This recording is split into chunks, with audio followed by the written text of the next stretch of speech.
state. Ready to move here. I couldn't see if it was him or not. See if we can get a little survey. Hey, can you stay with Philippe real quick, Lawrence?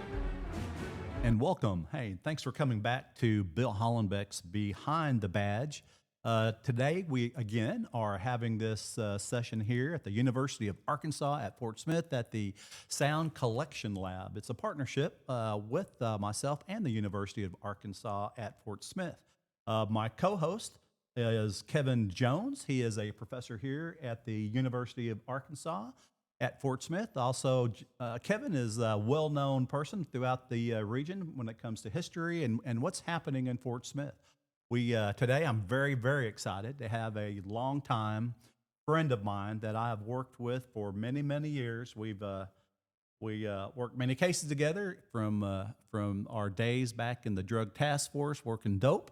Absolutely. To John Miller was one of my team members when I was the team leader for SWAT. We booted in many, many doors together. Lots of stories about that Absolutely. we remember. Welcome, and John some Miller. that we forgot. Thank you both. I appreciate it. Thank you for letting me be here. All right. So as I do with all of our guests, I like to read a little bit information about John. So John, he brought this bio to me, of course, brought it in super small font, so I had to put my old man glasses on, so I really appreciate that, John. I'm having faith in you, my friend. I didn't think that was a bad thing. All right. John Miller, who is the chief deputy of the Sebastian County Sheriff's Department, is a graduate of Southside High School. He graduated in 1994, was a member of the United States Army Reserve from 1994 to 97, worked for the Greenwood Police Department. He started his career there back in 1997, eventually came to work for the Sebastian County Sheriff's Office in 2001. John also was a member of the 12th Judicial District Drug Task Force. I believe that's where John and I really became close at first. I was the supervisor over the Drug Task Force, and John was one of our undercover agents working here locally. I would like it on record. I did have hair back then. You know what? You sure did, didn't you? I did. Absolutely. Right. So John started with the Sheriff's Office in the Patrol Division.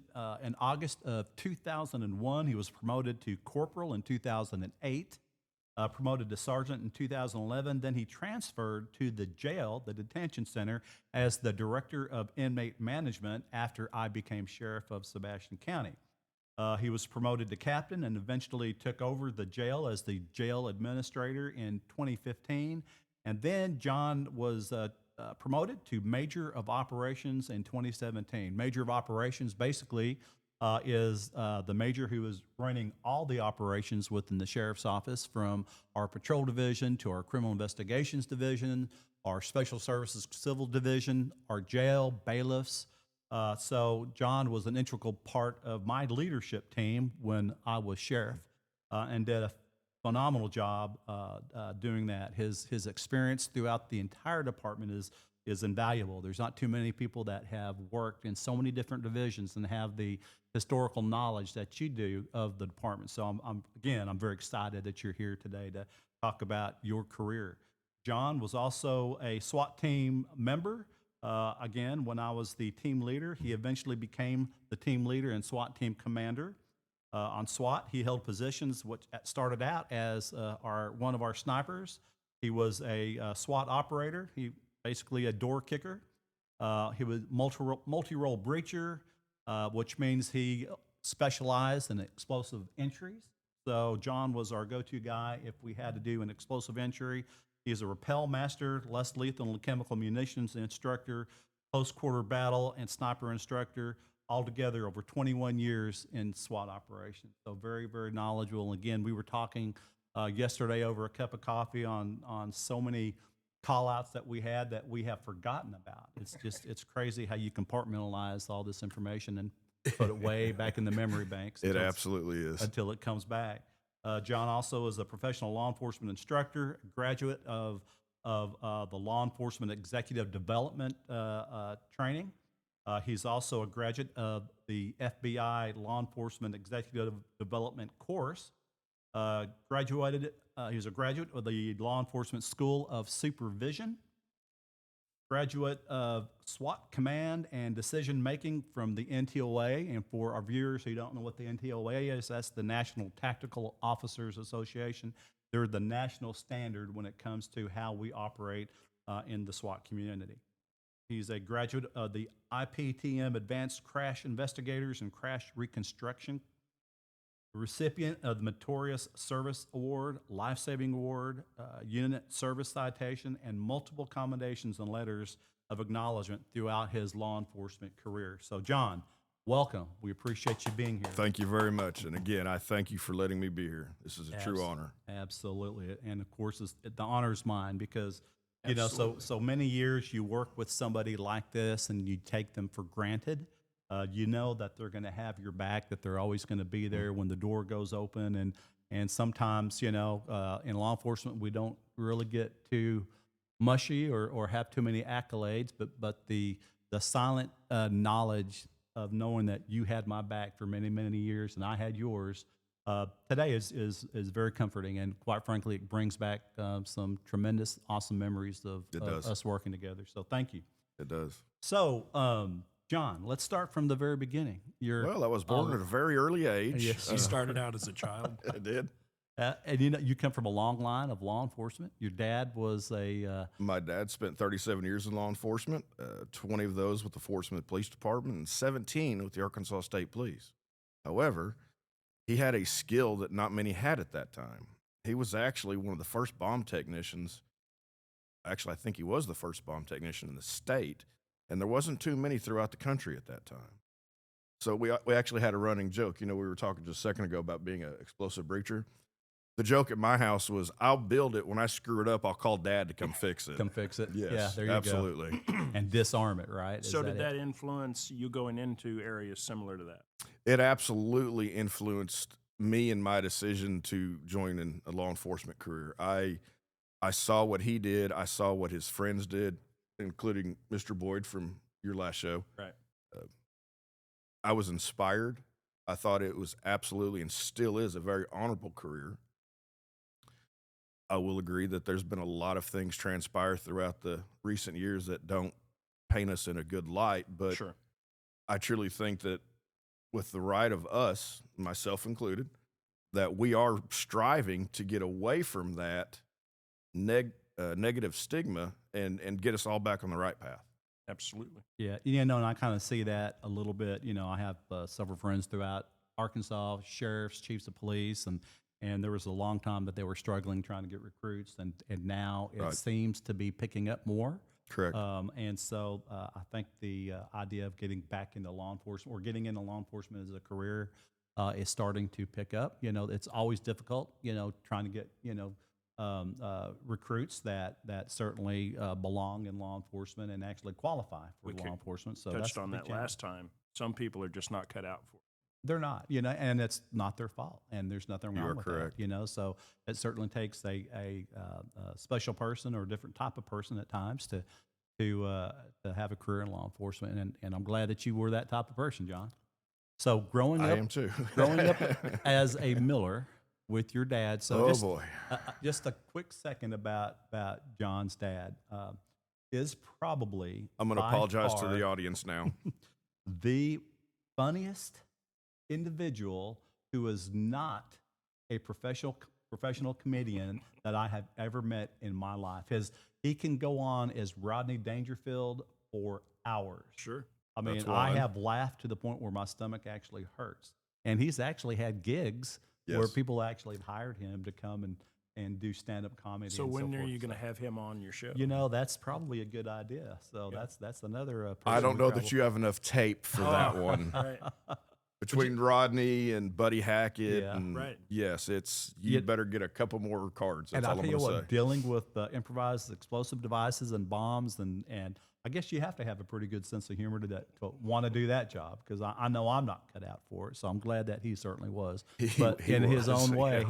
he was a hero throughout the state of Arkansas, because I mean, not only was he called in Fort Smith or Sebastian County, he was called on all over the state and also Yes. into Oklahoma. So that man really put himself out there for community service. So, Mr. Miller, appreciate your service. Thank you.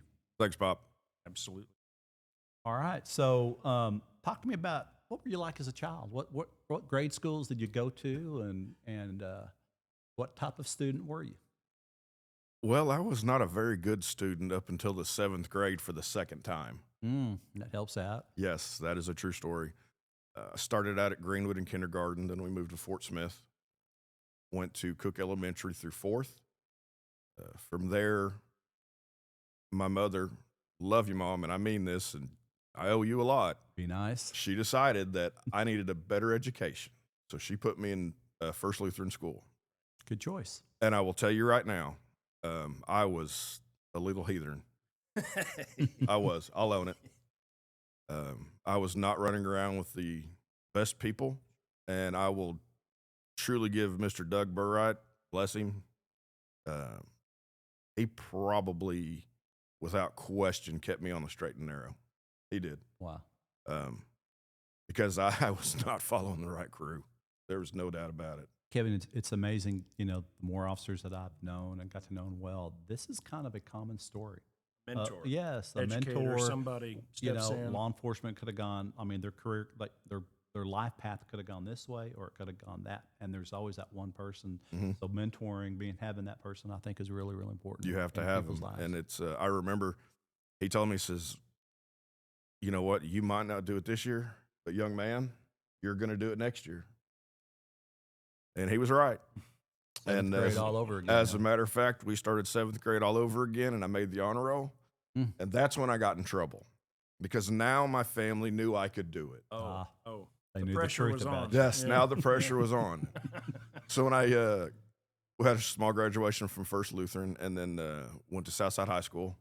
When you go from a graduating class of 6 to 400, I think there was 460 something in my graduating class. Right. Let me tell you something. That's a culture shock. Yeah. Enjoyed it. Truly enjoyed it. Mr. Hatchett was a very good assistant principal, and Mr. Wayne Haver was a good principal. He was always very patient and understanding, especially with somebody that's having a little bit, not really an issue, but trying to learn to cope in bigger groups. You go from a small class to, I think there was like 25 or 30 in most of our classes, regardless of the subject. Right. That takes a little bit of getting used to. Right. And I enjoyed it. I loved it. Good. But I did decide that college was not for me. Right.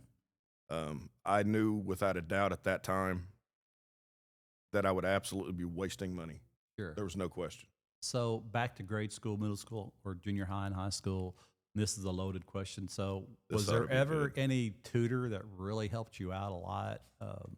Let me think about this for a second. There was this one lady, very beautiful woman, had a crush on her. I don't know if I ever told you that. That is now your wife. Her name was Karen. She absolutely got me through Algebra 1. Hey, when I went back to school, she got me through it also. I'll never argue that. She now, don't get me wrong. She did not do it for me. No. And she was a stickler. The order of operations, no, go back, start over. Yep. But no, she was Sounds very like good. her to this day. I have no doubt. A funny story about that. I don't know if you'll remember this, but the first time I met her after that was many years later. We actually had to go by your house. And I had heard you mention Karen multiple times, but I never realized who it was. We meet at the house, and I'm like, Karen? She goes, John? So I jump out of the car, go up and give her a big hug, and how you been doing? And Bill's looking at me like, is there something you two want to tell me? Yeah. Oh yeah, I do remember that. Love That's her to funny. death. She is good people too. Yep, Absolutely. she makes me a better person. There's no doubt about that. She keeps you in your line, I guarantee you. She does. So you went to grade school. What junior high did you go to? First Lutheran, it was through Okay. ninth, And yes. then you went. Then I went to Southside. Okay, Yes. very good. So after Southside High School, what type of work did you do? I joined the Army. I went into the reserve program. The main reason I wanted to do that was to get my feet wet, per se, in law enforcement. At that time, because of my age, I was not allowed to become a law enforcement officer. So I thought, well, you know what? To fill in the years between now and then, that'd be a good place to start. What is choice. it, 21? 21, yes. So I shipped off to Fort McClellan, Alabama, and 5.5 months later, I came home. And what I can tell you is I enjoyed my time, but between the military, law enforcement, and civilian, there's not that many similarities. So you were an MP. I was an MP, Right. yes. I'm sorry, I Or left military that part out. police, sorry. Yes. Right. And it's a different environment. It's a different world. It's the structure, rank structures, respect levels. They absolutely taught you a lot of good stuff, but when it comes to civilian side, my experience, it was nice to have that tool in the toolbox, as we used to always say, but then you transition to civilian world and learn how this is how we have to do it because the rules are different. So if we may deviate just for a moment, what's your opinion on the current usage of military for law enforcement in some areas? Do you have an opinion on that? That might be a dangerous question. No, I don't think know. that's a great question. Okay. actually. I don't think it's a bad question at all. I think if done properly, I think it is an absolute outstanding force multiplier. If it's not implemented accurately and properly based off of different constitutional laws and state laws, Right. I think it could be a bad thing. And honestly, in my opinion, that's one of those you're going to have to take kind of case by case basis. Of course. You know, my concern is, you know, it was a hurry up and rush movement, you know, by our president. Right. You know, I haven't heard of anything horrible happening yet. Sure. But you know, the other thing is you want, you know, obviously you want your local government to collaborate with the federal government. You want the federal government to collaborate, and I think that's where the riff is right now. You know, Absolutely. and How would you feel if, as sheriff, suddenly one day you had Oh yeah, without an invite or anything like that, then of course, you know, that's not a great way to make friends or influence people. That's right. But you know, I guarantee you there are cities in the U.S. that certainly need the force multiplier. Yes. So you know, the thing I wish I would see is that our president would collaborate more with local government, you know, to see if that's needed and so forth. And then if it is, then collectively make that decision rather than just force it on the city and so forth. Right. So And you hit on a key point, in my opinion. One of the biggest problems there is, and still is today, okay. is communication. Yes. It's like a lost art. Mhm. Everybody anymore is on a phone or a text. compartmentalized. Yes, They're- and it's, hey, let's get together, sit down, have a cup of coffee, meet Instead me for of lunch. us versus them. Yes. Okay. yeah, let's Yeah. work together. Let's and try to work communicate. together.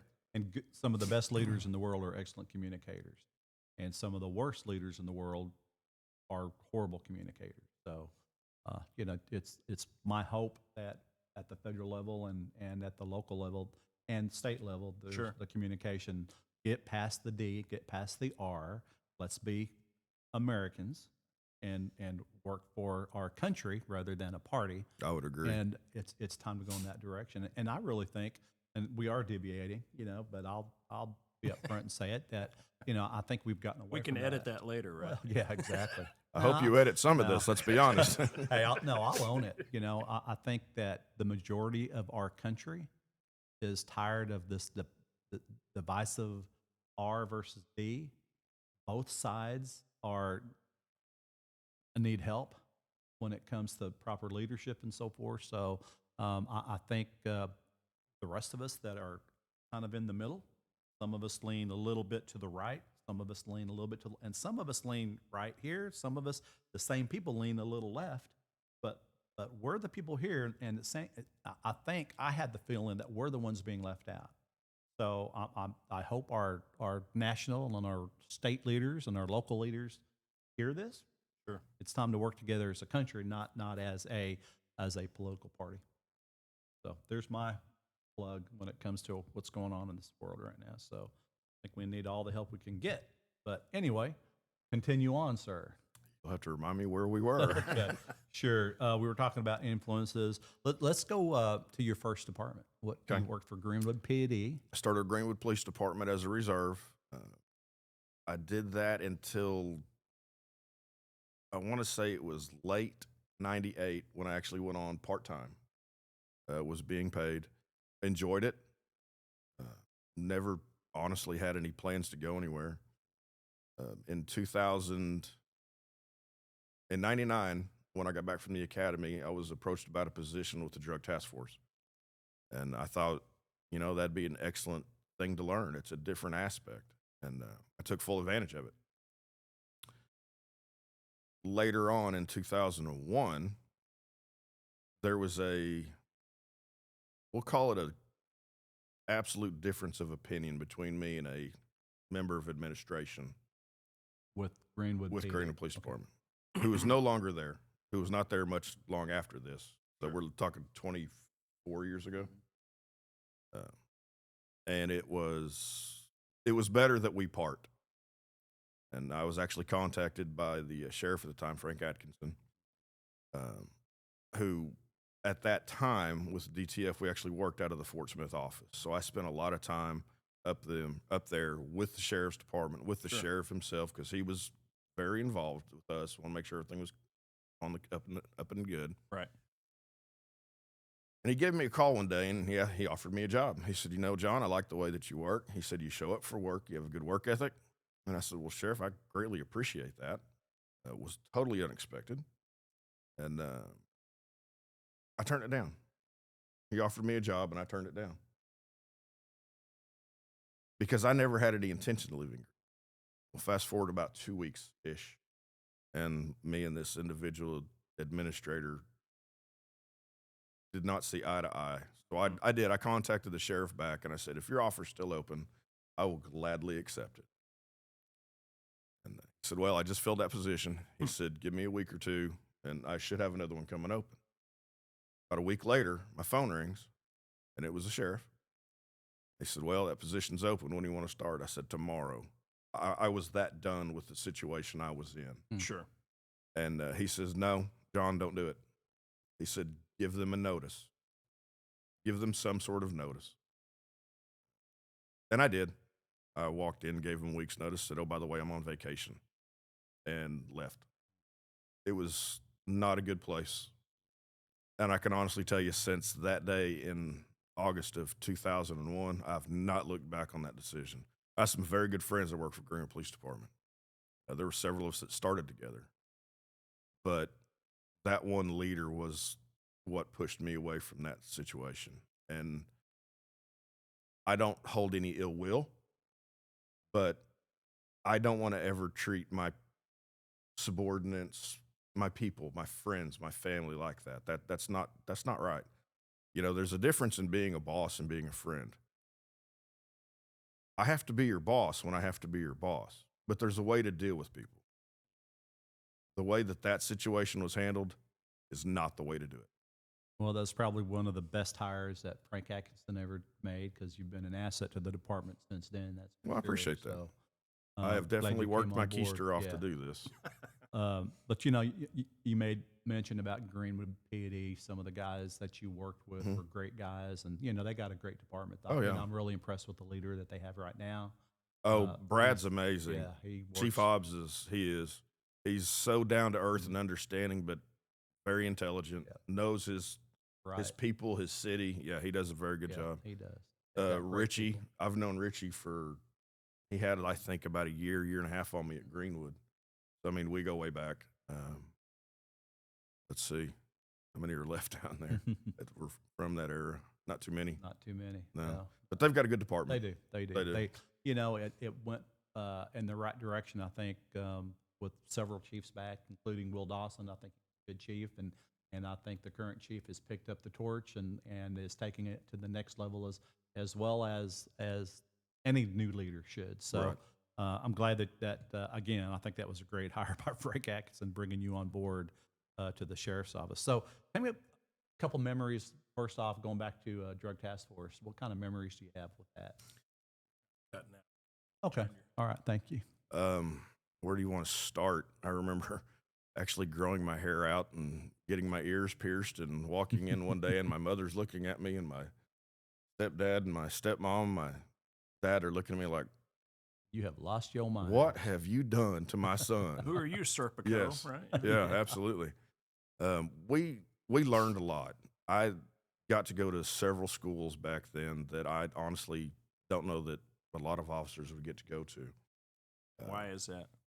It's a specialized training. Oh, okay. DEA narcotic enforcement schools is a specialized mainly for narcotic officers. And a certain type of person goes towards that and can succeed in that, right? Right. Yeah. Yes. And one of the funniest memories, and Daryl, we talked about this earlier today.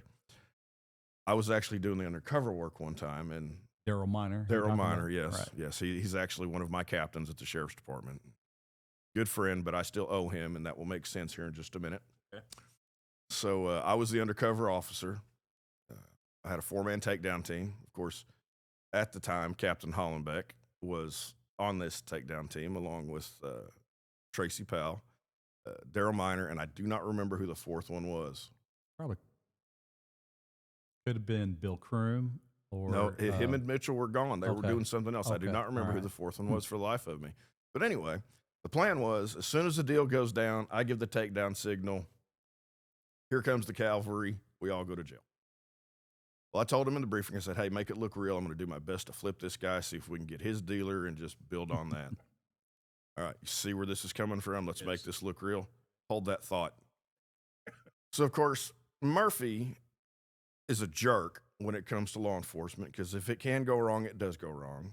So the body wire I had on at the time did not function. So I gave the takedown signal like 3 or 4 times. And of course, I could still see my takedown team, and I'm looking at them. They're not moving. I'm like, well, this is not going to end well. So I gave the visual signal. Visual signal, they're watching. Here comes the cavalry. Of course, I walked into this. I will own it, make this look real. So, of course, Bill, you're a jerk. Daryl, you're a butthead, da-da-da-da-da. Right. I get introduced to the trunk of the car. They took me to jail, put me in the cell, and when I got out of the cell, guess who all was gone? All of them. So, yes, that was... Then I recall you weren't introduced to the pavement, but I mean, maybe you're being nice because we're on the air right now. I'll put it to you this way. I turned around and looked at him and said, take these handcuffs off me because I'm going to whip your beep Right now. right now. And, of course, Daryl's like, you're going to blow your cover. I'm like, I don't care. Oh, you know, it's Oh, man. there's I mean, he touched on something how if something's going to go wrong, it will go wrong, and usually like on an operation like that, you have a briefing, you know, a operational briefing of what to do. There's actually a panic signal, you know, what you might want to say audibly to know that okay, bad guy's pulling a gun, something Sure. like that. And if that doesn't work, then there's visual signals for the takedown, visual panic signals, Okay. because wires they go down a lot. Sure. So Murphy. yeah, and luckily, you know, we were following protocol and had briefings and so forth. And you know, one of the biggest things was officer safety. Officer safety. There was, you know, all the dope in the world is not worth Nope. somebody getting hurt. That's for sure. So we were Not pretty at all. safe, and We were. Now, we had some pretty scary times when things did not go the way we Yeah. expected, but I can tell you this. Absolutely. The one thing that we were very good at, and I'm going to brag on us for a minute, is we planned our work, worked our plan, and we were able to overcome and adapt if we needed to based on the circumstances. Sure. And that's through training and experience. And we had the opportunity, just based off of our actions day to day of making buys, doing surveillance, just something as simple as watching another agency, learn from them, learn from their successes, learn from their mistakes. Because nobody's perfect, let's be honest. And we did a lot of that. And it paid off in droves, in my Yeah, opinion. as we started rocking, and I mean, we got better and better and better. You know, and that's because experience is the best teacher, and the experience is based on a lot of times your failure. Right. And so your failure doesn't have to be a failure; it could just be a lesson learned, and that's kind of how we looked at it. And we so, had a lot of motivation. Yeah. We were funded by a grant, and for us to keep our positions. If we did not produce, we didn't have a job. back in the day. That's true. And we worked hard at it. Let's go back to patrol Yes, with sir. Greenwood and or Sebastian County. Was there a formal training program that you went through with Greenwood when you first hit the streets for Greenwood? I wouldn't call it formal. I did have to ride with an FTO for a certain length of time until they felt comfortable. When I came to the sheriff's department, kind of the same thing, but I mean, I already had 4 years experience under my belt, and it was just make sure here's our rules, here's our policies. here's how we deal with things. One of the times that I do remember, I had an incident on Glass Plant Road. It did not go the way it should have. And I was supposed to get off at 3 a.m. Did not happen. At 7-ish, I submitted my report, crossed my T's, dot my I's, because I screwed up. Next morning, Chief Deputy calls me, Tommy Young. He said, Mr. Miller, I need you to come up to the office. Yes, sir, I'm on my way. And the sheriff walks up and says, tell me what happened. So I told him verbatim what happened, start to finish. And he told me, he says, okay. He says, I've got one word for you. Of course, I'm sitting here going, you're fired's 2 words. Get the crap out's 4 words. Right. And he said, chill. I said, excuse me? He says, I understand you just came out of DTF where everybody you dealt with, about 99% of them, were not upstanding citizens. He said, but you have to remember, you work for the sheriff's department. We deal with good people and bad people. And he said, I want you to always remember that. That was August 15th of 2001. I have not forgotten that to this day. Good lesson learned. Good advice, too. Yes, and Excellent his advice. exact words were, you know what, John, I can defend a mistake. He said, if you legitimately screw up and you own it, he said, most of the time we can fix it. We can take care of it. Right. But he told me, he said, if you'd have lied to me, you would have never, ever been a law enforcement officer in the state of Arkansas. And I can tell you this, I am a lot of things. I'm not a liar. And anybody that knows me, even if I have to eat crow, which our host over here will tell you, yeah, John had to eat crow a few times when we worked DTF. And I did, but I owned it every time. Sure. That's part of growth and leadership, It is. right? It is. Absolutely. Right. You know, I don't think people just grow up to be a great leader. They don't. They learn from good leaders. They learn from bad leaders. Some of my best lessons were from bad leaders, and as well as good leaders. But I mean, that's it. Yep. You grow, you develop. So You have to, or get out of the career. speaking of that, any good, let's say, patrol supervisors that you've worked for that helped influence your leadership style, or somebody that you said, you know what, that's the person I want to emulate? There were actually a couple. Billy McClure was my first patrol sergeant when I started at the sheriff's department. And Billy was very patient, very understanding. But he was also that type of person, without question, that had the ability to correct you.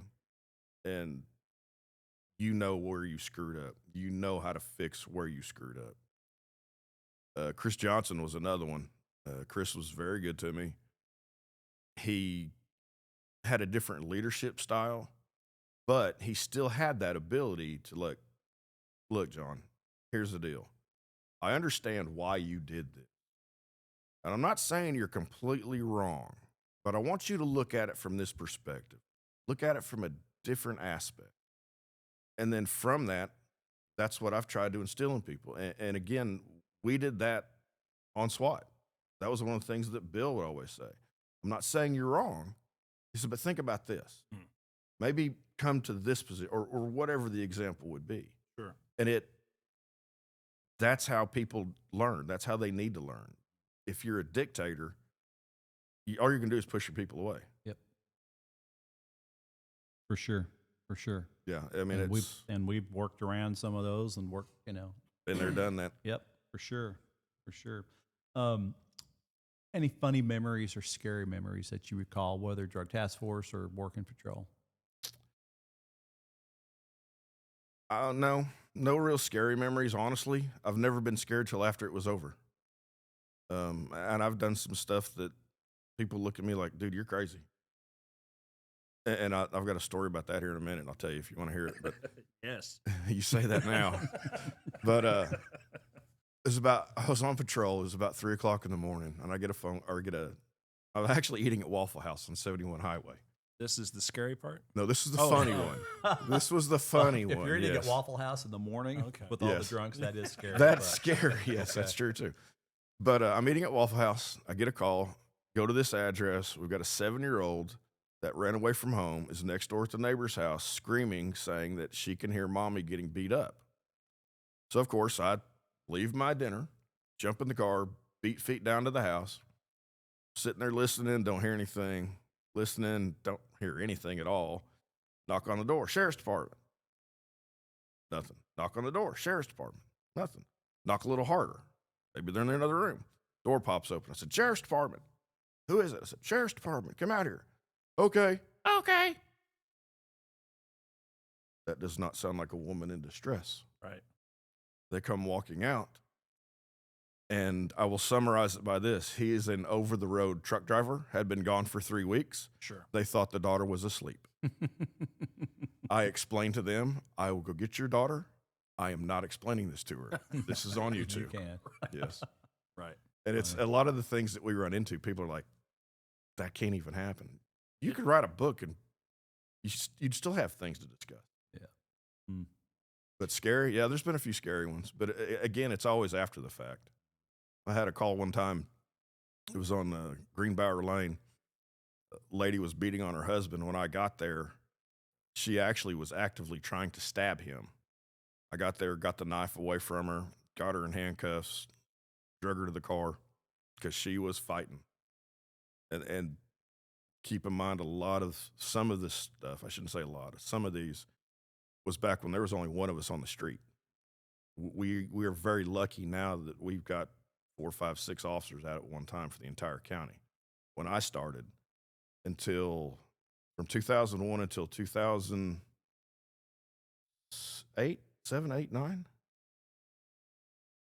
something like that. Yeah. Until we went to 4 on 4 off, we had one deputy out. And that's when. It's a huge county. One right and one ranger. Yeah. When you're by yourself. It was, yeah. I worked a deal one yeah. time. Sorry. No, I was just going to say, when I came here from Dallas, I knew how to be the police, and I can remember like my first month I'm on midnights by myself. And I knew how to get to Greenwood, and that's about it.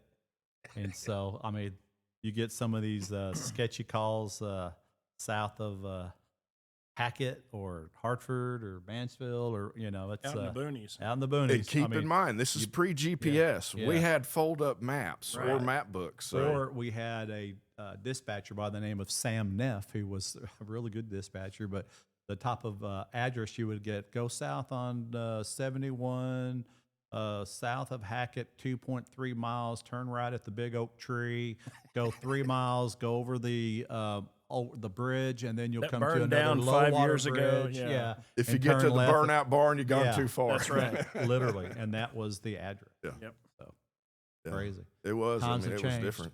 Times And have changed. Changed for the better and for the worse. Right. What about detective? Any influential detective that you worked with that really helped mold you, and whether working narcotics or any type of cases? I can truly say every detective I've ever worked with, and I'm going to go back to the DTF era, regardless of the agency, whether it was us, Fort Smith, State Police, I can sincerely say I've never met a bad one. There's several of them. In fact, a majority of them for a while. I learned quite a bit from them. I'd like to consider myself pretty much a sponge. If I can learn something from somebody, I want to. Because all that is now my ability to pass on that information to somebody that might want it, need it, or could use it. Yeah. I mean, as far as one particular, I don't know. Every one of them I ever worked with was awesome. I think that's a great answer because there's some amazing, dedicated men and women that are law enforcement officers, whether it's Portsmouth PD or Sebastian County State Police, Sure. DEA, FBI. There's just so many countless men and women that just want to do the right thing. They just want to help, and been fortunate to get to work with a bunch of heroes in my career. So, and I'm sure you have Worked too. with a lot of federal agencies, worked a lot of federal cases, and to kind of elaborate a little bit on what Bill just said, it's, I'm very good at some of the things that I specialize in. Bill's very good at a lot of the things he specializes in. You're very good at a lot of the things you specialize in. But you put us all together, we're unstoppable. And I actually, one more quick quote, and I'll be quiet. I was actually working out at Chaffee, Op 4 for DOE, and I was talking to one of the Navy SEALs out there, and I'll never forget his statement. He says, "You know, I'm very good at what I do." He said, "But I'm nothing without my team." That's right. And that's a concept I think a lot of places, I don't care if it's agencies, businesses, take your pick. I think a lot of places get away from that because we are all very good, but we're nothing without our team. And that's your department, that's your agency, that's your HR department, your billing, accounts receivable, pick one. That's right. It takes a team to do it. No one person can do everything. So true. SWAT. Loved What- it and hated it. Why did you join SWAT? What made you want to be a SWAT operator? My ego, because I wanted to be the best at what I did. Okay. I truly believe that for many years I was the best at what I did. Mhm. I loved every minute of it, but hated every minute of it. And I say that because to get to that point, you don't just achieve that overnight. And I'm going to pick on you for just a minute. I got so tired of hearing, "Do it again, do it again, do it again," for hours. But you know what? I'm also going to give him credit. That's what made us what we were. And one of the main factors that I truly believe in still to this day is, would you trust your team to go in and rescue your child and your wife? Right. And I will tell you this, in a heartbeat, would not question it. And, you know, Jimmy Cottle gave me a compliment one time regarding a SWAT. He said, "You know, John," he said, "I would absolutely have you as my number 2 any day." Well, most people would think, well, I'd want you as my number 1. No. Number 1 on SWAT is never wrong. It's number 2 that saves number 1. I have his back. I have his back. He has mine if the roles are reversed. That's a compliment that is not easily given No. to many people. In that world, it's not. It really isn't. It really isn't. And there's nothing given. It's earned. Remember your entry PT test for SWAT? Your selection? That sucked. I do. Yeah, I think I just remember you getting smoked. I don't think smoked was the word for it. I spent 2 hours in my office over a trash can, and I literally had a case of the Jello legs for a day. Wow. And I was in pretty good shape. We're talking 24 yeah, years ago, yeah. 25 years ago. That was 2000. Yeah, Babies. that kicked my keister. I'll own it. You know, But I went on record. I made it. yep, I made it under most the time. definitely, most definitely. So you started out as a sniper. I did. I spent almost 5 years as a sniper. Went to sniper school not too long after I got on the team. Because that's a skill. That's a craft. That's not just something you can just pick up. The qualifications are even different from your standard CQB course. And that's a total different aspect where your operators, your team leaders, they run and gun is what we would call it. Whereas as a sniper, there were times, I can remember a federal operation one time involving drugs and a machine gun. I got stuck in the woods about 1:30 in the morning. The team didn't even get out of bed till 6. But the entire purpose was intel Thanks, Bill. gathering. Yep. Thanks. No, I'm not going to blame that one on him. But we had eyes on. But So, I mean, I that's- promise His you. eyes, yeah. Yeah. Yeah, I mean, seriously, it was so invaluable to have somebody that was capable to do that, to be able to camo up and creep through the woods, make up a hide site, be still for hours and hours, watching a target location and letting us know how many people are going in, how many's coming out, who's carrying a gun, who isn't carrying a gun, and the knowledge of you being out there with that long gun as we're doing our approach. I mean, it was a feeling of comfort, you know, knowing that, you know, if a guy, you know, sticks his head out the window and does something stupid, that we had somebody there to protect us. So And there were it was times that one of the things that we would train on would be sniper initiated assaults. And you want to talk about having faith in your sniper, because they're literally shooting right past your head. And that is a level of trust, again, that you have to earn. and I loved every minute of it. You would have a team stacked up on a door getting ready to go open or make entry, excuse me. And then, of course, the entry would be based on the sniper initiated assault. If there's multiple bad guys to eliminate one bad guy, you take that shot, and then the team goes. And you're, like you said, you're stacked up against, next to the door, and the round's going, 2-3 feet from you, Generally, a yeah. little closer sometimes. Not 2 or so. 3 inches. Yeah. No. I don't know if I trust them that much, but no. Wow, I would. thanks. I would actually. I thought he was your number 2. Come on. I thought I was too. Well, apparently I just fell to number 4. So after being a sniper, you wanted to be an assaulter. You I wanted to did. be on I entry. did. I wanted to expand my horizon, my knowledge, my capabilities. So I eventually talked you into it and ended up going to Pittsburgh County, Oklahoma. I spent a week down there for I'm sorry, let me back up. I spent a week down there for less lethal diversionary device instructor school, which is everything from beanbag rounds to tear gas, pepper spray, Noise flash diversionary flashbangs. devices. Yes, and by the time you're done with it, if you've got a sinus infection, I promise you, Yeah. you won't when it's over. You're wide open. Yes, you are. You most definitely are. Most definitely. And so are. those are some of the funny stories is going to some of these schools, and you're like, why did I sign up for this? That's when you hate it. Yeah, no joke. Ended up going. I'm sorry. I'm sorry. And you also went to explosive breacher. I went to course. explosive breacher school. That was at Tees, right? That was at Tees. It was 9 days.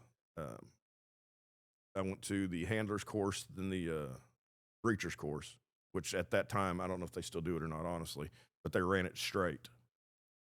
And it was an outstanding course.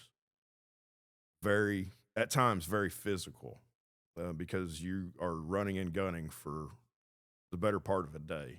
Let me stop you there. Either one of you could answer this. In a given year, how much is training, or we'll call it professional development, for a typical law enforcement agency or person in that position? How much of your year is training Not enough. or retraining? Yeah, I think it all depends on the department. When I was with Dallas, it was a full-time SWAT team. Mm-hmm. And so, our week schedule was usually typically 1 or 2 days of training. Every week. Yeah. Oh, yeah, wow. Yeah. Okay. I mean, I don't think people when realize we that. could. I mean, Okay. that was the goal. It wasn't always the opportunity to do that because real work would come, right? So if we weren't out swatting, we're doing high don't use that visibility. word. That Yeah, gets don't me. use that. Not that this word week. nowadays, yeah. No. We're out doing operational missions. There we go. We were either on special assignment in high crime areas, answering hot calls, or we were doing narcotic search warrants, VIP protection, dignitary Right, protection. We did several shotgun stakeouts, on robberies, things of that nature.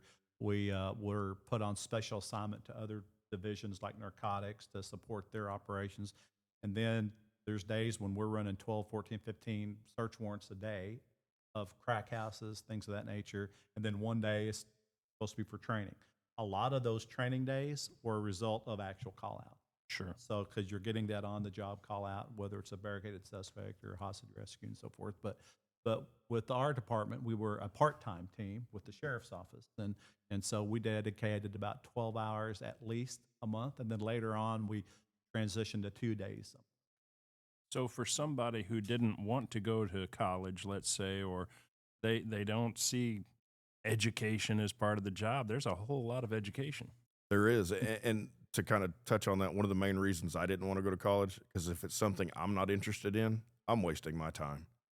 I was interested in my profession, my Right. chosen career. That's right. And the more I was able to open different doors, whether it was SWAT or patrol or the jail or whatever, I truly like being a sponge. And I want that information because all that does is help my people. And it allows me to be able to give realistic information to people that have questions. I mean, let's be honest, when it comes to law enforcement anymore, we're not looked at as your friends. We're looked at as your foe. And that's wrong. Yeah, there's some bad apples out there, but it's not everybody. Another perspective, I think, when it comes to education versus not education. So, and I've had a fortunate perspective because, I'm starting from the bottom, working to sheriff or chief of police, hiring people and so forth. And I can, for the most part, people like John and I that started out without a full degree. Now I had a, associates, but not my bachelor's yet. The learning curve, and I can say this from my viewpoint, was probably a little harder. Where I have seen people who do have their bachelor's coming in.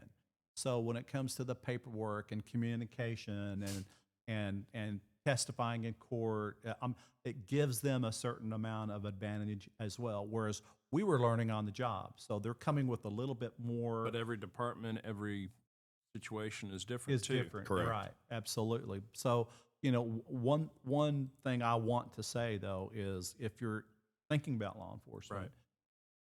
And I think you would agree, get your degree because it opens doors a little quicker than it will if you don't have a degree, whether it's other positions, whether it's ranks, whether it's leadership positions.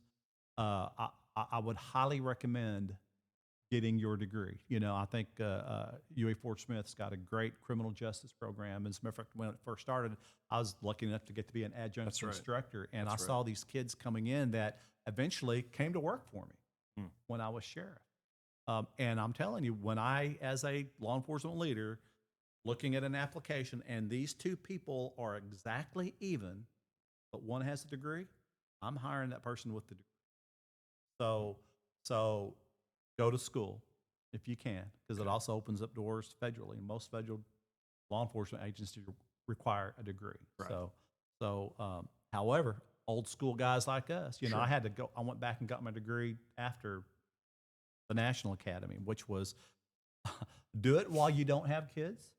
So while you're young, stick to school. Don't keep going to school and finish it.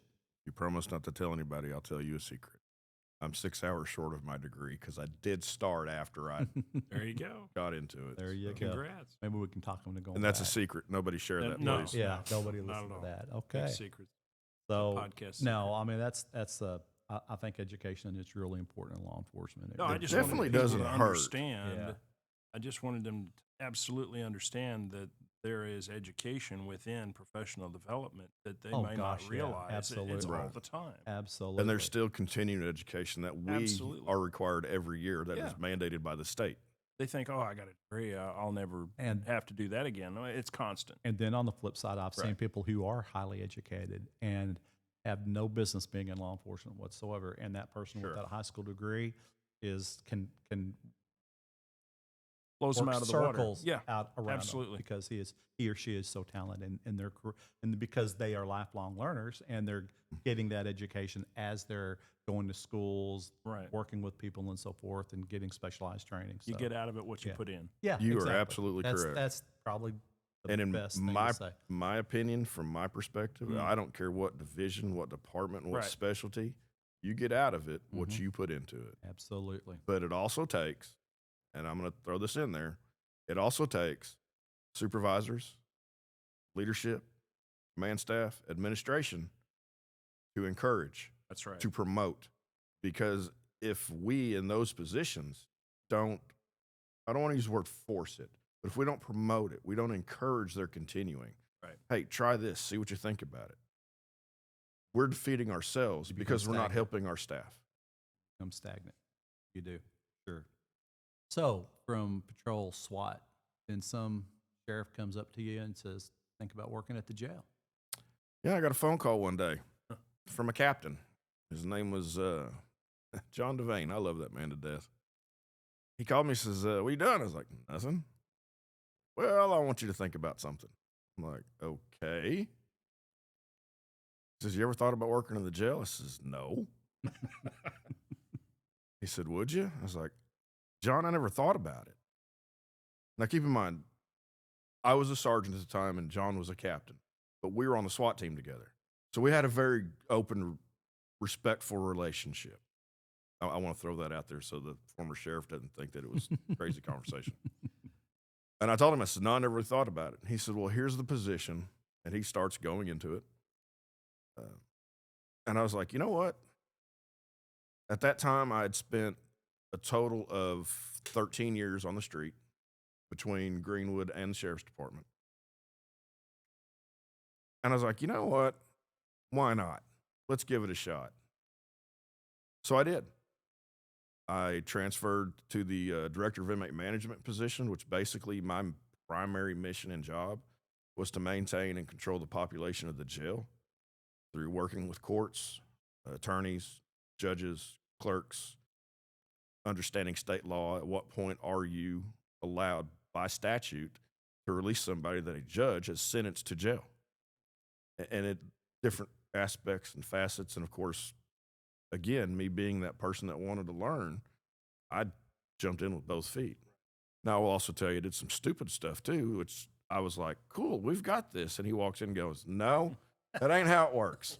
Let's flip this around. And I enjoyed it. Got to know. You came on board under the DOJ consent decree? Yes. Department of Justice consent decree for the Sebastian County Sheriff's Department. Kind of something that we both inherited. You know, it was a Yes. result of overcrowding and bad things that were happening inside the jail. There was a murder in jail. I think there was a rape in jail. There were several accidental releases, and DOJ actually Lots came of in. uses of forces. And so when we took office, went to the quorum court and got the position of the director of inmate management, knowing that the key is managing that population. When you put all these people put 500 people inside of a jail that the capacity is 325, bad things happen. You're going to have problems. Yeah, so I mean, it doesn't take a rocket scientist to realize it's time to manage this population, and there were tools that the legislature gave us that the Helped. sheriff actually had the authority to release certain prisoners based on overpopulation. That's where he came on board and took on that role and did an excellent job. And it was a challenge. And I love a challenge. I really do. It taught me a whole different area of law enforcement. And again, I'm going to give a shout out to John Devane. One of the things he's always said, you know, everybody as a kid grows up, I want to be the police. I want to be I want to be Superman. I want to be a doctor. I want to be a fireman. Nobody grows up and says, I want to be a jailer. and they are unequivocally the unsung heroes of any sheriff's office. Absolutely. And I'll argue that with anybody. And they do a job that there's a lot of people that can't do it. Nobody else wants to do it. And while you and I are sleeping at night, they're guarding people that society says, don't let them out. Yeah. And they're the ones picking up the torch and doing that. So, yeah, they are unsung And heroes. they're so underappreciated. And until somebody actually, and I openly invite you to this also, anytime you would like a tour of the jail, you call me and I will give it to you myself. Because the more people, and I truly believe this, the more people that we can get involved to understand what's going on, what's being dealt with, that's a win. I will always argue that. Absolutely. So I invite you to come down. So some of the challenges, you know, when you came in on board was to abide by the DOJ consent decree through their recommendation. There was no mental health inside. There was no true medical component within the jail.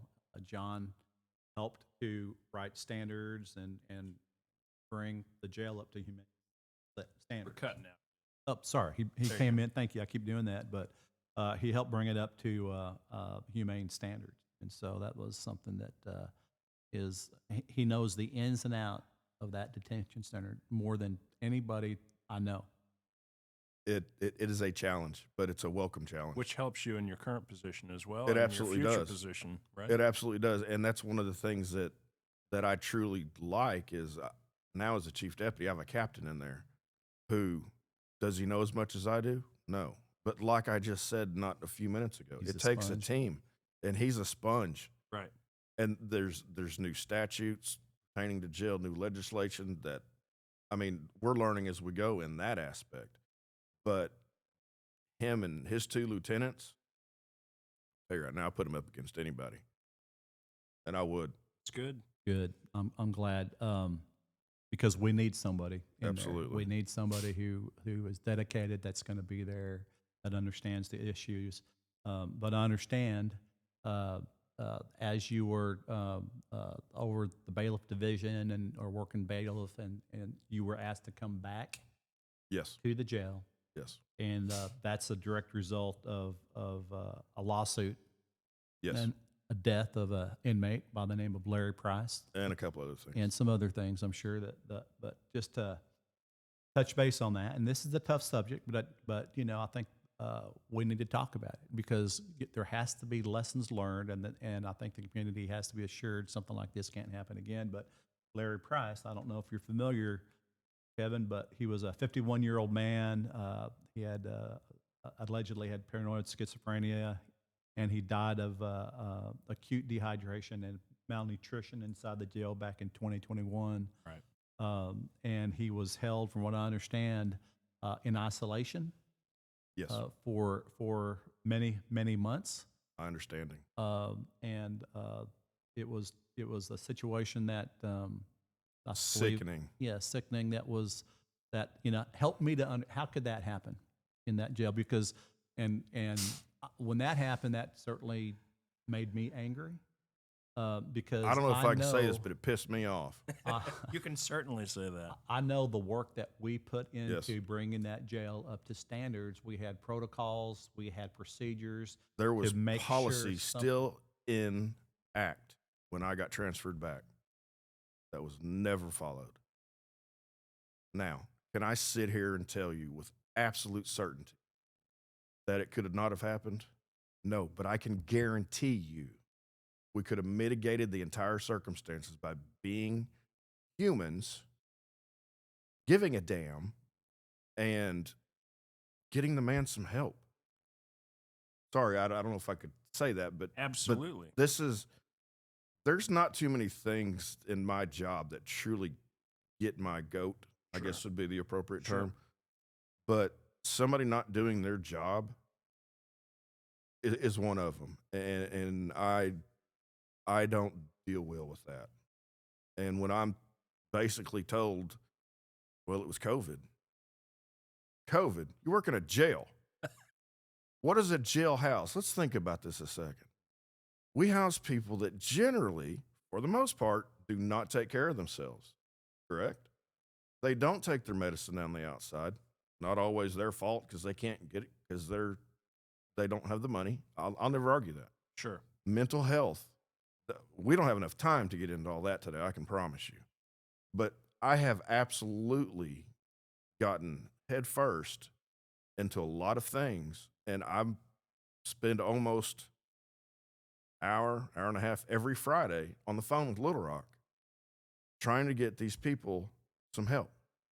So I want to. So the former jail administration said it was COVID that we didn't have these reviews. Yes. Okay, but yet we had teachers, instructors going back to school during COVID, Doctors. everybody. Yeah. But yet, okay, that's okay. That's No, that I does asked- make me a little angry. I asked myself directly that question. I said, why was this not done? COVID. And I'm not going to say what I'm thinking right now, but I'm sure you can probably see the smoke signals. So ultimately, there was a $6 million settlement Correct. on this. Correct. That lawsuit Which- was split between the health company and us, and when it was all said and done, it cost us just under $3 million. Cost Sebastian County $3 million. So this health company, how are they ensuring that this is not going to happen again? Because there's obviously partial blame there as well as There is. He was over the jail at the time. There is. There's absolutely plenty of blame to go around. There's no question. One of the things they have done is they have now sent me a nurse manager I absolutely trust better than anyone we have ever had. Okay. And we've had some pretty good ones. I'm going to say that. We've had some pretty good ones. But the lady we have now, LaVersa, has actually brought things to our attention. And now, one of the things that you and I never thought of, we do body mass index checks on everybody that's in any type of isolation or segregation. Hmm. So Keep what up does their that weight. tell you? Yeah, to You are keep they up the eating? weight. Are they taking- eating? And then, okay, let's say somebody starts to deteriorate. Mhm. This is how we try to help these people. This is also how we mitigate the problems in the future. It's a two-way street. You have to do your job. Your job is not always just going out, kicking doors, dragging bad guys to jail, throwing them in a cell, and walking away. We go out, arrest somebody. He comes to jail. He's unconscious in the back seat. Don't bring him to my jail. I'm not going to take him.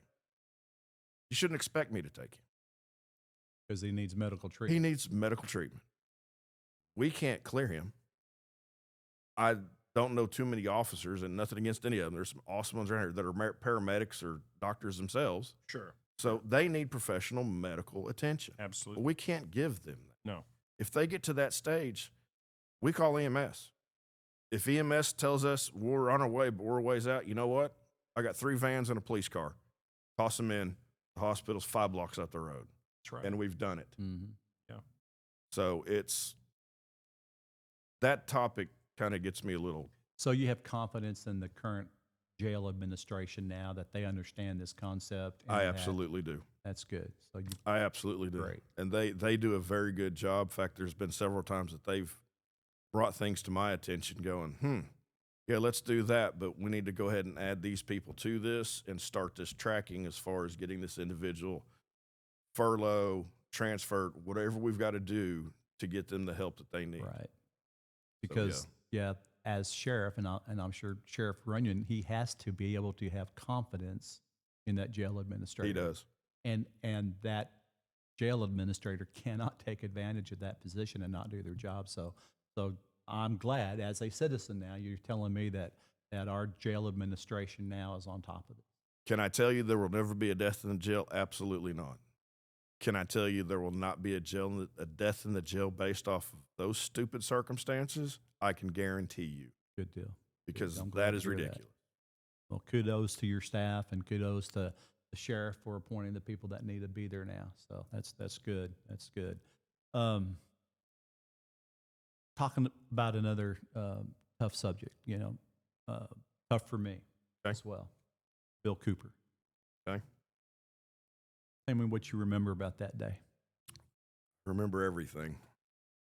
I remember I was supposed to teach a class that afternoon to the reserve school. So my plan was to come in 11 o'clock, 12 o'clock, finish my day out with the class.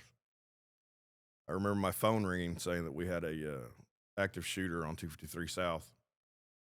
I said, okay. So I grabbed my stuff. I put my uniform on, and here we go. On my way out there, I heard the radio transmission that Coop was down.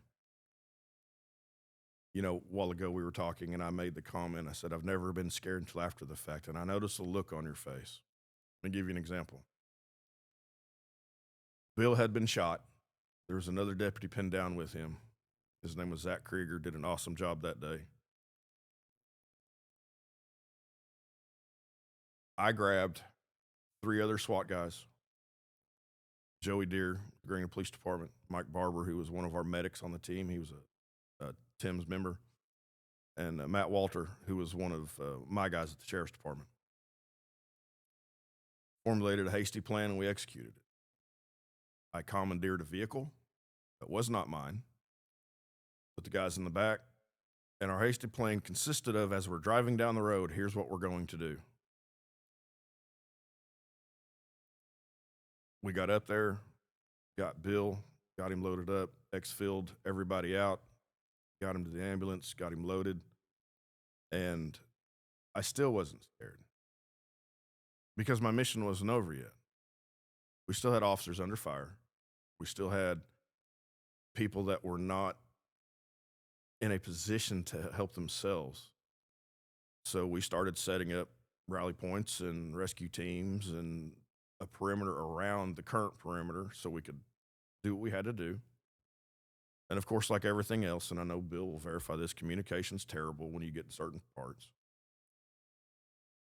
So long story short, the guy finally gives up. He's taken into custody, and when they went into the house, they found, I believe it was 30 pounds of tannerite in the living room. Which is an explosive. Which is a binary explosive, yes. Definitely. So get everything wrapped up there. Of course, now the only thing we're thinking of is our guys. At that time, Bill was not doing well. He was in ICU. Did not realize till we got up there that there really was nothing they could do for him. He died that after. And when stuff like that happens, I don't care what anybody tells you, a little bit of you dies too. Because I remember spending many weekends with Bill, building a she shed for his wife, Ruthie. And he was a good friend for a long time. Speaking of Mr. Miller, the old man Miller, they worked together at Fort Smith Police Department. So Bill was a family friend too. I don't know if this question is on your list, but I'll go ahead and kind of get into it to get it kind of off my chest. You know, after this was done, I had a lot of trouble dealing with it. I had a lot of trouble dealing with a lot of things. I had a lot of trouble dealing with 3 of my guys getting shot on an operation I was a team commander on. Was it my fault? No. Did I think it was my fault? Of course. Because we're human. What do? We second guess everything we do. I had a lot of issues with the day that Bill was actually injured. Ran through that entire scenario 100 times. What could I have done differently? What should we have done different? Where should I have done this or that? And the problem was, I didn't deal with these things right. Because my name's John Miller. There's nothing that can affect or touch me. Well, guess what? I wasn't quite as tough as I thought I was. And I did what a lot of people do. I turned to numbing my problems. And I got in trouble one night and deserved it. Actually, deserved probably more than what I got, truthfully. But I was given a second chance because I did something that, when we started, wasn't acceptable.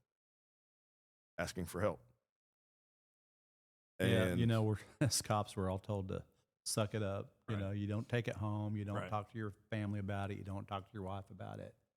You know, which is probably the most ridiculous type of advice that we would follow back in the day.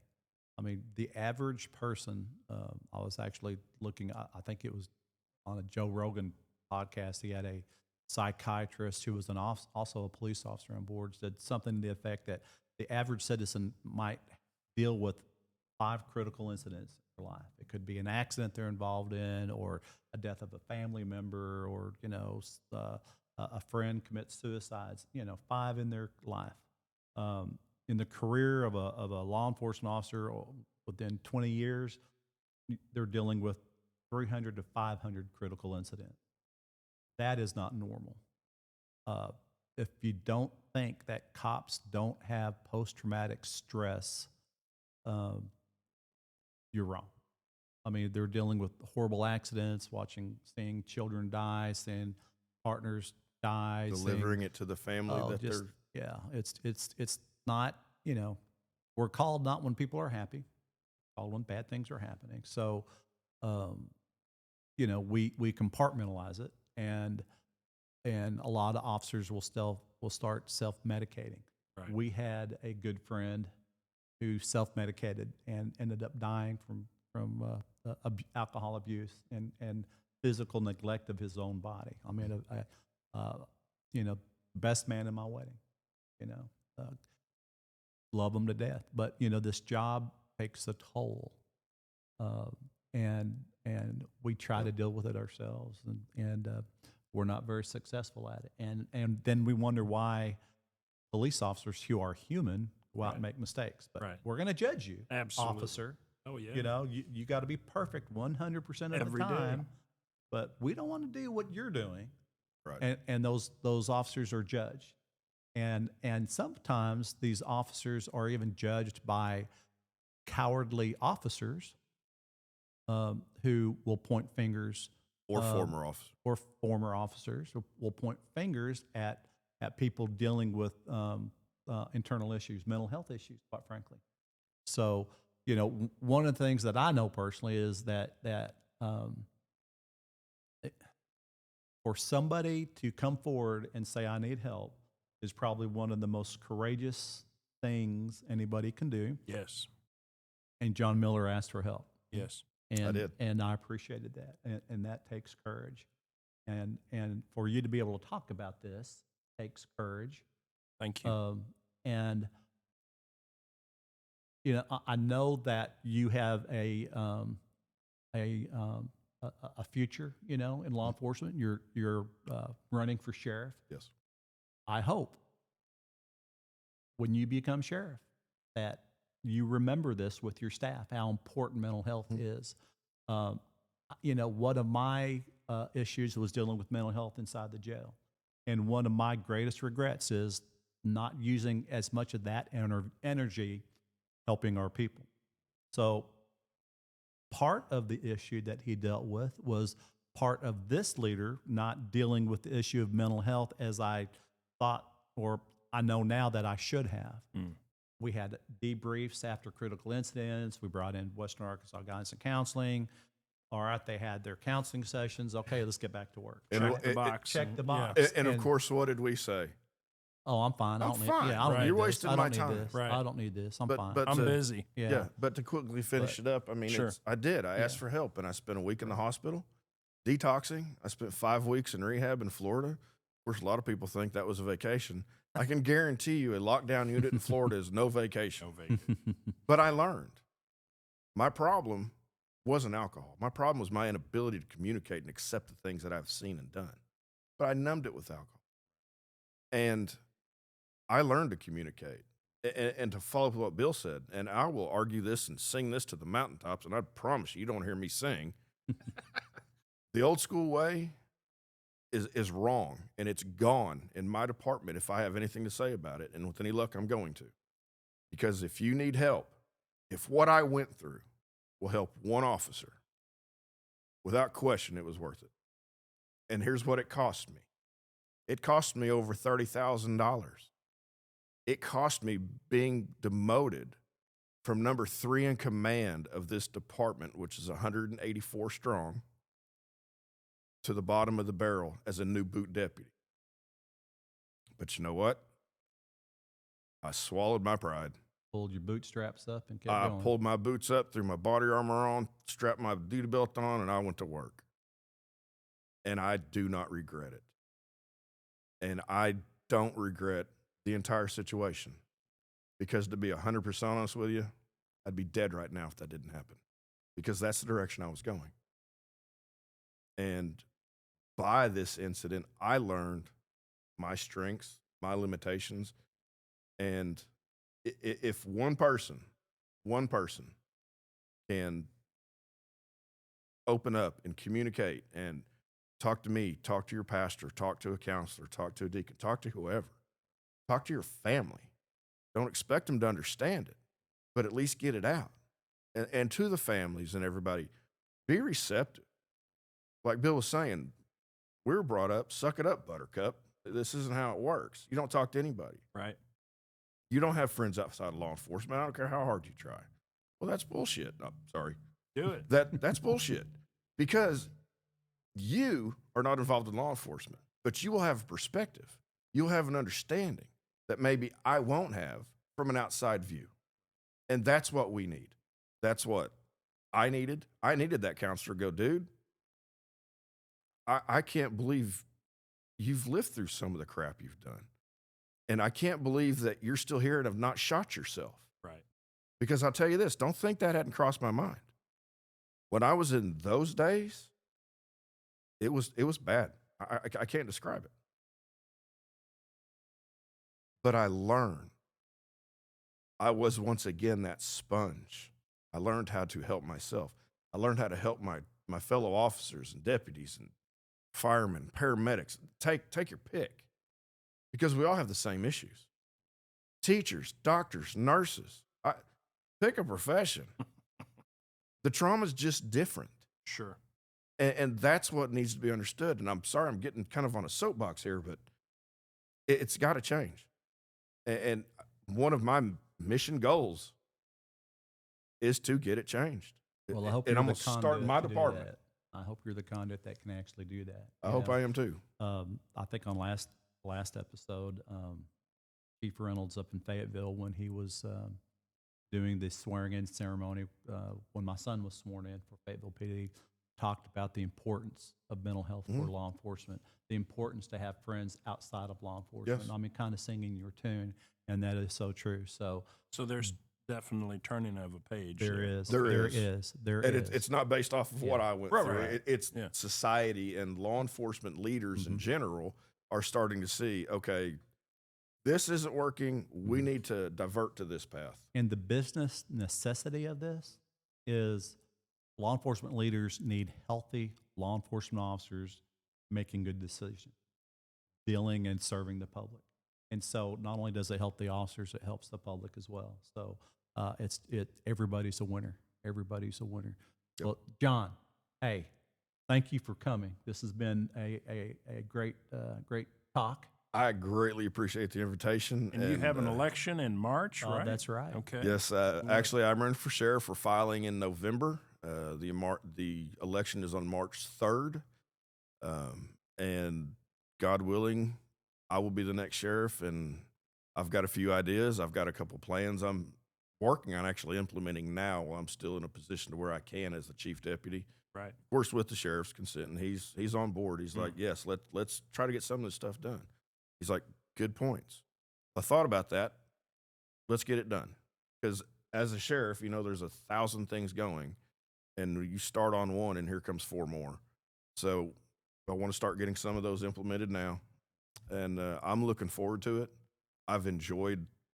Believe it or not, I've enjoyed this campaign so far. I'm going to continue to enjoy it. I've met a lot of great people, yourself being one of them. Thank you.